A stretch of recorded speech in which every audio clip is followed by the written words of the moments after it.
రాయపాటి సాంబశివరావు కొడుకు నిన్ననే చంద్రబాబు ఫోటోల్ని ఇసిరేయటం, అట్లాగే 150 కోట్లు మా దగ్గర తినేశారు అని చెప్పటం, పోలవరంలో మోసం చేశారని చెప్పడం, ఇదంతా ఒక ఎత్తు అయితే ఇప్పుడు ఇందులో ఈనాడు ఒక కొత్త ట్విస్ట్ ఇచ్చింది. తెలుగుదేశం పార్టీకి రాజీనామా చేసినట్టు మాజీ ఎంపీ రాయపాటి సాంబశివరావు తనయుడు రాష్ట్ర పార్టీ కార్యనిర్వాహక కార్యదర్శి రాయపాటి రంగారావు ప్రకటించారు.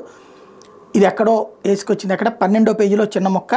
రాజీనామాకు సంబంధించి అధినేత చంద్రబాబు పంపిన లేఖను మీడియాకు శుక్రవారం విడుదల చేశారు. పార్టీ పదవి క్రియాశీలక సభ్యత్వానికి రాజీనామా చేసినట్టు చెప్పారు.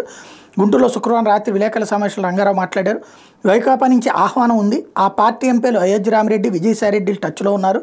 సీటు ఎక్కడిచ్చినా పోటీ చేస్తా, ఏమీ ఆశించడం లేదు. ఏ బాధ్యత అప్పగించినా సైనికుల్లో పనిచేస్తా. జగన్ సంక్షేమ పథకాలు నచ్చాయి.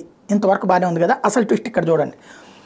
తెలుగుదేశం పార్టీకి రాజీనామా చేసిన రాయపాటి రంగారావు ఓ ఛానల్తో మాట్లాడారు.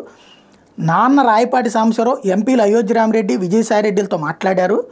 తర్వాత తనతో అయోధ్య రామిరెడ్డి మాట్లాడుతూ ఇక్కడికెందుకు, కులం అది ఇది ఉంది, అదీగాక మీరు పార్టీ మారడం మీ నాన్నకు కూడా ఇష్టం లేదు కదా అని అన్నారు.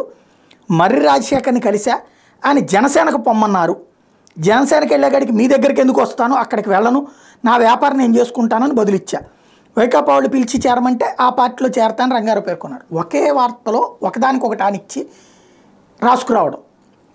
లేకపోతే ఈ సమయంలో తెలుగుదేశం పార్టీని వీడేది లేదని మాజీ ఎంపీ రాయపాటి సాంబశివరావు స్పష్టం చేశారు. న్యూస్ టుడేతో ఆయన ఫోన్లో మాట్లాడారు.